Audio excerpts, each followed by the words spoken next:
So now let's talk about game artists. Game artists are the people who are going to create pretty much everything you see inside of your game.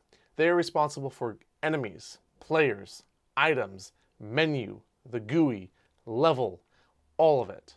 The only things that artists traditionally don't create are actually particle effects. So things in your game like fire, smoke, fog, things like that are dynamically generated.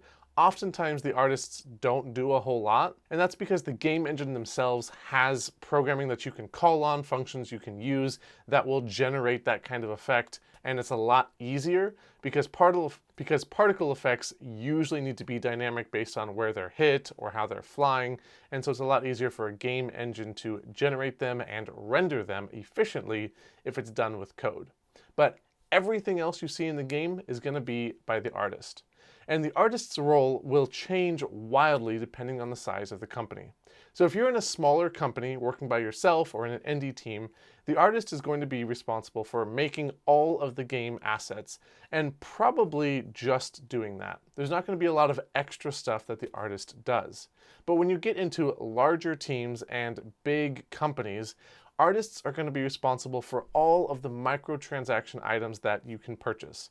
And that means that sometimes, after a game gets closer to the end, the artists are going to be cubed off and just told to draw one thing in 20 different colors or minute differences so that they can be sold inside of the game.